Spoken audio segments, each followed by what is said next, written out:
Well, hello friends and welcome back. I am so glad you're here. Today we are going to be getting some things done, trying to rest along the way. I cannot wait to show you my house right now. It's in complete disarray because it's the day after Christmas, like first thing in the morning, December 26th, and we just need to find a home for a bunch of new toys, and we are ready to clean out closets from our Christmas wardrobes and get ready for settling into true winter. We have my lifelong best and most sweetest friend who lives in Alaska with her family coming to visit us. They're going to stay with us next week. It's going to be her, and then she has two children, a 1 and a 3-year-old. Her husband is military, so he had to leave and go back to Alaska early for work, but she and the kids are going to stay here. She grew up here, so they're visiting with family, and then they will come our way come Monday. So I have these next few days to try and get things kind of put into place so that we all have a place to sleep, so that all of our kids can play freely and enjoy the new toys without having to dig through boxes to find them, and there just won't be a whole bunch of extra clutter all around. You can hear one of my children using a handsaw. It's a toy handsaw right now on a Paw Patrol tower. So we also celebrate Christmastide as a family, which starts today. So we have some little activities to go along with that, which I will be discussing later on in this video. I typically like to leave my Christmas decor up at least until the new year, but often until about January 6th, because that's when, Christmastide comes to a close, and you typically finish it with like a large bonfire, and the idea is that the Christmas tree is the bonfire. However, for the sake of space, and we also go back to school on January 6th, so time and, energy and all of those good things, I am going to go ahead and take it down now. So that's what we're going to get started with. If you have some Christmas decorations that you are planning to take down today, I invite you to do those with me. Maybe we can just work alongside of one another. Or if you just want to rest, if you just want to linger, I love thinking about how really and truly Christmas has just begun, and that's why I so love doing Christmastide, especially with small children, with my family, because we have all of this excitement and anticipation leading up to Christmas Day, the excitement and anticipation of Jesus Christ's birth, and then it happens and it's like, okay, well, it's over. But it's not. It's just beginning, and now instead of anticipation, we have celebration. And so there is much to celebrate. There is much to continue the magic and the spirit of Christmas as we move on into a new year. And that's just what I hope to capture with my little family, especially as they are starting to understand more and more about the world around them, and they can take in more, they can do more. It's just a really fun time. So I'm very glad that you're here. I hope that you enjoy this. Let's get started.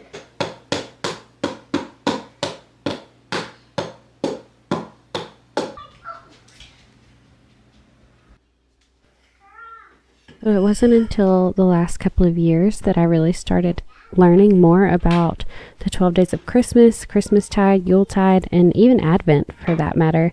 I grew up in a Baptist church. I still attend a Baptist church, and I guess Advent and Christmastide were always more along the lines of Catholicism, so that just wasn't something that was really talked about or practiced in our churches. However, I'm a firm believer that the heart behind why we do things is much more important than the actual thing itself. So in all things, if it is something that ends up drawing us closer to Christ, and it's incorporating more intentional ways for us to live out our faith, then I want to consider being a part of that. And I don't know that that's the reason why everybody does it, but for me, I have found a lot of value in these practices for that very reason. From season to season, it looks a little bit different. So like last year, we had more time and a bit more energy, but our girls were younger, so they didn't quite grasp as much.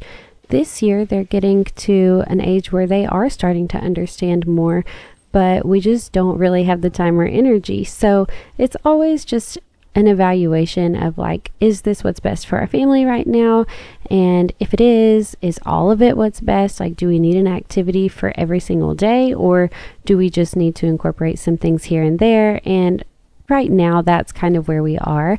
We're just kind of picking and choosing and trying our best to allow the excitement leading up to Christmas to, like I said, carry on into and through the new year, because this is not the end. This is just the beginning, and there is so much that is worth celebrating. And that's what I want my girls to realize, that it's not just all about the presents and all of the commercialism that surrounds Christmas. If we're truly trying to teach them the real meaning of Christmas is Jesus, then that doesn't stop on December 25th. That carries on into every single day of the year after that as well. Some of these specific practices which we will be taking part in this year is we had an Advent wreath on our kitchen table all Christmas season long, and that is the traditional ring of 4 candles. 3 are purple, 1 is pink, and you light the next one each Sunday of December. And then on Christmas Day, a white candle is placed in the center. This is called the Christ candle, and it is lit on Christmas Day, December 25th, and then it remains lit through the 12 days of Christmas. So day number 1 starts on Christmas Day, carries on up until the day of Epiphany, which is January 6th. So while all of my Christmas decorations are coming down, the one thing that I will not yet put up is my Advent wreath, because I want it to remain displayed on my kitchen table as a symbol for what we have been excited for all December long, and now what we are celebrating as Christ the Savior has been born. Some other neat ideas that I have seen and that we've done over the last couple of years is, for example, you keep all of the Christmas cards that families have sent you throughout December, and you keep those like out on a table or a central location, and just as you're walking by throughout the day or maybe at dinner each night, you pick one and you pray for that family by name.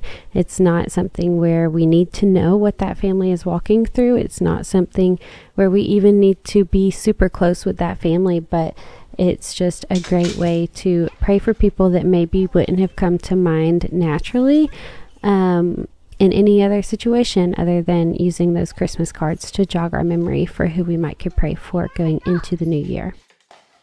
He got this. Yep. Yeah, got swirly on it. Okay, can you wrap them up in it? Oh, I get it.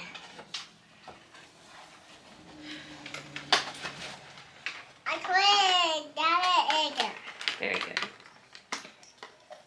We are getting this done.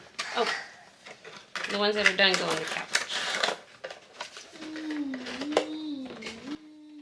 Another big emphasis during Christmastide is spending time with loved ones, with family, with friends. And I absolutely love that. One of the ideas is to do like a game night. And we actually usually, for the last several years, have done that on New Year's Eve. Not really like anything super produced or over the top, but we just invite over some family or some friends. This year, obviously, we will have a couple of friends staying with us. Anyway, so that will work out perfectly. And usually there's a football game on, and we just play board games and cards until time for the ball to drop. And it's always a really sweet time of fellowship. So I'm very much looking forward to that. Going on a family hike is another one, appreciating God's creation and just getting outdoors. That's something that we have done the last few years on New Year's Day. I actually even did that in college one year on New Year's Day. I went on a hike, and I just think it's always a great idea because like so many places are closed. There's not a ton of people out on trails because it is usually colder, but the views are just beautiful, and it's a really good way to start the new year. I always grew up hearing my mom and my grandmother saying, whatever you do on New Year's Day is what you'll do for the rest of the year. And I always, thought like, well, adventuring, that sounds fantastic. If I adventure on New Year's Day, I'll adventure for the whole year, and that sounds like a great way to start the year to me. And then there are a couple of more date-specific things that you can do during Christmastide. So like St. Stephen's Feast, Stephen was the first Christian martyr, and so St. Stephen's Day is a time to reflect on the price that he paid, giving his life, and then pointing to Jesus Christ and the ultimate price that he paid. He lived a sinless life.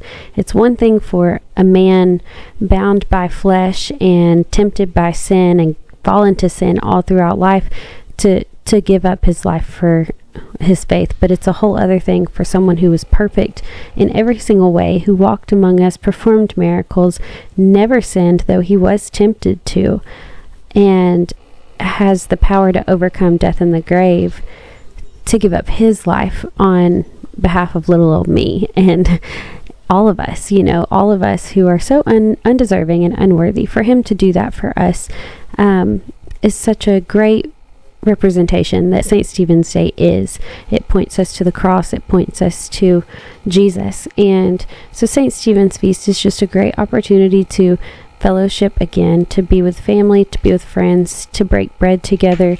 Some people do it on the 26th and some people do it on the 27th, depending on which culture you are in. I'm not totally sure why the difference in days, but maybe that just gives you a little bit more flexibility as to what works better for your calendar.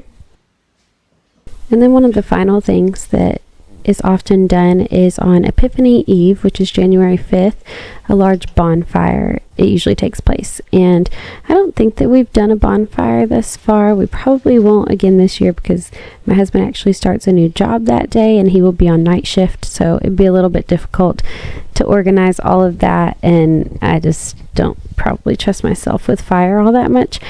But I think the idea is that for those who use real Christmas trees, like live Christmas trees, you would burn that and that would serve as your bonfire. And again, it would be a time of fellowship, a time of just gathering around and thanking God for all that he's blessed you with, all that he's done, and then looking ahead to the new year and being expectant and hopeful for all that's in store. So that's a really fun way to bring Christmastide to a close. Again, you can do like tons of festive things throughout it. You can decorate cookies. You can do the Find the Wise Men thing, which is like a spin on Elf on the Shelf.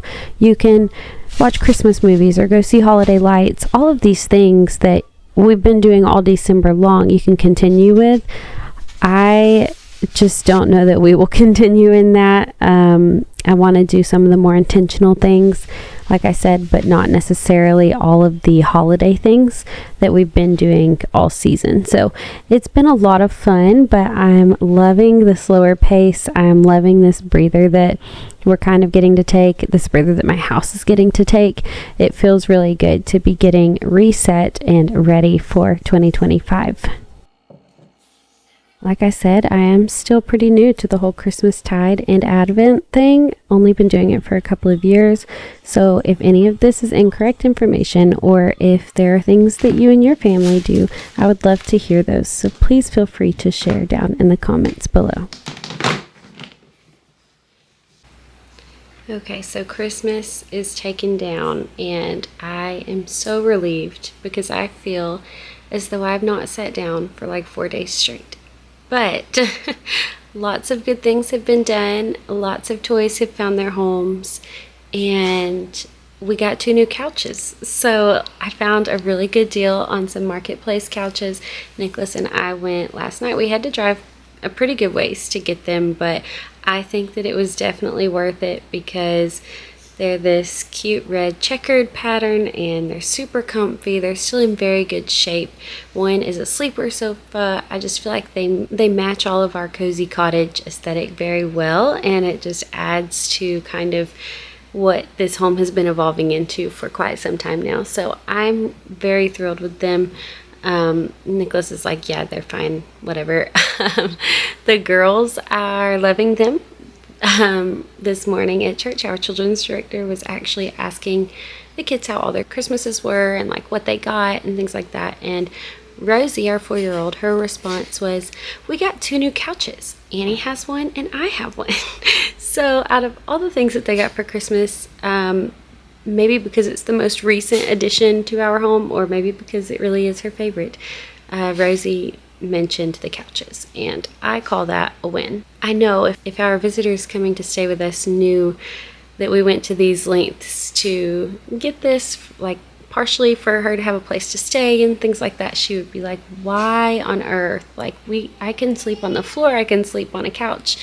I don't need any of that extra, but it really is better this way. And I just want to be able to accommodate visitors whenever we need to. And now we can. You know, I'm so excited that this is becoming like a little bed and breakfast when needed, and when not, you know, maybe just for us, it'll feel like a charming bed and breakfast. I have always kind of had, like, deep down in my heart, in the back of my mind, a desire to have a bed and breakfast someday, but it's not, you know, attainable right now. It may not ever be. We've stayed in a couple, and I don't know if I love it that much. But you guys, it's bedtime in our house, and it's not at all calm. But I hope that you will continue to come back and hang out with me, because I have some exciting content coming up that I've been working on. I'm going to be sharing a video on New Year's Eve about my, literally, like, kids are going crazy. My husband's shining a flashlight all around our bedroom. I don't know what's happening. Anyways, on New Year's Eve, I am sharing a video about my hopes and goals for the new year. And then a couple days after that, I will be sharing a video of turning this home into a bed and breakfast for my friends to come and hang out with us. So I want to take you along for that. I thought, what a fun way to just incorporate some cozy into a time of the year that can kind of seem dreary, you know, like maybe not yet, but especially come like February, I think we all just start getting into that winter rut. If you live in a place with like true winter and you've already been in the thick of snow and just white and gray all the time, then you may already be there. So maybe this will help to cozy up your content consumption. Either way, I just hope that you are having a great day wherever you're at. I'll see you next time. Bye, guys.